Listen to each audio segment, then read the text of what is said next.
झोपतो. मी जर सोमवारी आलो तर 3 दिवस तो काय खाईल? मला वाटतं की हा विचार जो आहे ना, हा शिवचरित्रातला विचार आहे. आणि ओमप्रकाश शेटे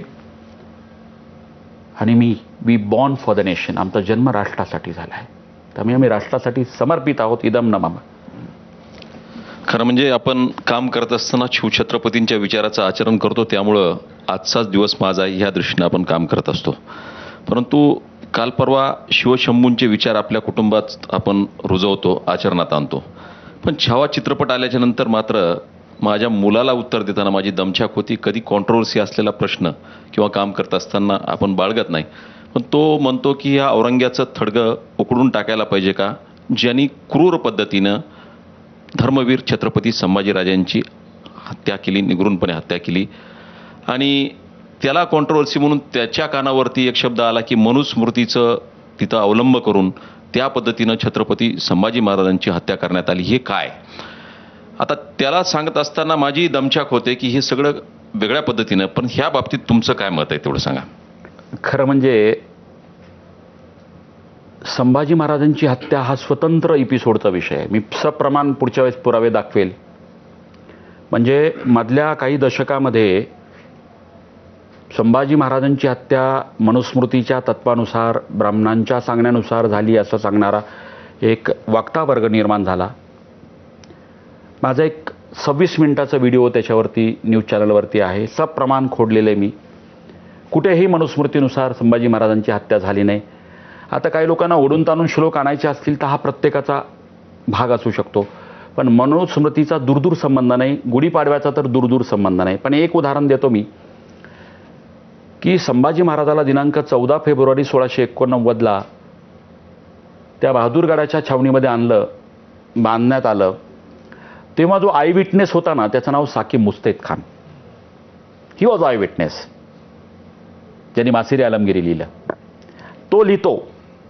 डॉक्टर जयसिंगराव पवारांच्या पुस्तकात सुद्धा आहे, छत्रपती संभाजी महाराज स्मारक ग्रंथ. तो आणला नाही मी आज इथे.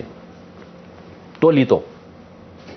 त्याच्यानंतर ईश्वरदास नागर यांच्यामुळं पहिल्यांदा कळलं की डोळे आणि जिभा छाटल्यानंतर संभाजी महाराजांनी अन्न पाणी त्यागलं. साधा सवाल आहे. जे काही संभाजी महाराजांवर कोणी आरोप करतं की व्यसनाधीन होते वगैरे, बिलकुल नाही.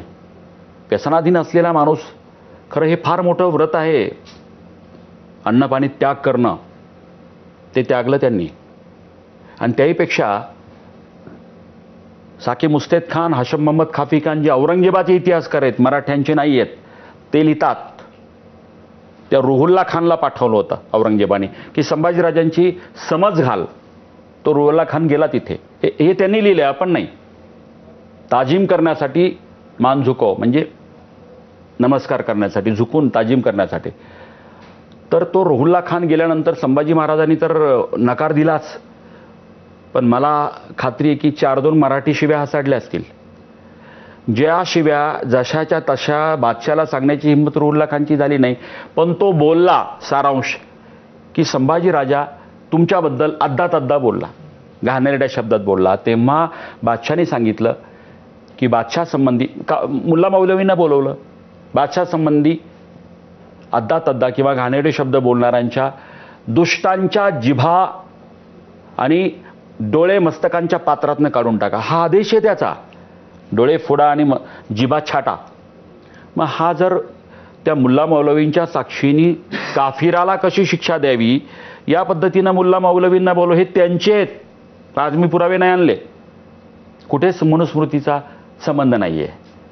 आता एखादा श्लोक कॉपी पेस्ट करून कुणाला आणायचा असेल बादराने सम, हा ज्याच्या त्याचा भाग आहे. पण इथे औरंगजेबाच्या इतिहासकारांनी लिहिलंय की काफिराला जशी शिक्षा ठोठवावी. आणि संभाजी महाराजाला सोडणार का हो? त्यांनी 12 म्हणजे त्यांनी आजच्या भाषेमध्ये मृत्यूपत्र, त्यात त्यांनी 12 इच्छा प्रकट केल्या. त्यातली एक इच्छा आहे, मुलाला सांगतो तो, ते इच्छापत्र जगन्नाथ सरकारांपासून सगळ्यांनी छापलेलं आहे. डॉक्टर जयसिंगराव पवारांच्या पुस्तकात आहे. काय लिहितो तो मृत्यूपत्रामध्ये औरंगजेब, की राजांनी राज्यकर्ता म्हणून सजग असलं पाहिजे. आणि तो संदर्भ देतो की आग्र्याच्या कैदेतून दुष्ट संभा, आता तो दुष्टच म्हणणार, त्याच्याबद्दल काय, दुष्ट संभा आणि शिवा निसटून गेले, ही आयुष्यातली घोडचूक होती. म्हणजे जो औरंगजेब पश्चाताप करत होता, एस्केप या दोघांची, तो औरंगजेब संभाजीराजा सापडल्यानंतर बरं हाल हाल करून ठार मारणं ही का पहिली वेळ आहे का? अरे औरंगाच्या क्रूरतेचा इतिहासच आहे तो, इतका भयानक इतिहास आहे. आम्ही नाही लिहिला. शिखांचे धर्मगुरू नव्हे तेग बहादुरांची ती हत्या चांदणी चौकात, त्यांच्या शिष्यांना त्या पाण्याच्या पातेल्यामध्ये ठेवून नंतर आग लावली, उकळून मारलेत त्यांनी लाईव्ह. त्याचा सख्खा भाऊ, औरंग्याचा जन्म 1618चा, त्याचा सख्खा मोठा भाऊ आहे दारा शुको 1615चा, 3 वर्ष थोरला. बरं त्याला राज्यकर्ता होण्याची हौस नव्हती, he was a spiritual personality. पण याला शंका होती की तो थोरलाय म्हणून तो हिंदुस्थानचा अधिपती होईल. दिनांक 30 ऑगस्ट 1659ला मुंडकं छाटलं होतं त्याचं याच्या आदेशाने. गुलाम नावाचा तो जल्लाद होता. तर हे लिहिलेलं आहे की जेव्हा ती मुंडकं आणलं दारा शुकोचं, रक्ताने माखलेलं होतं, याचा विश्वास बसला नाही की तो दारा शुको आहे. ती पाण्याने धुवून आण म्हणे. मग खात्री पटली. मग त्याचं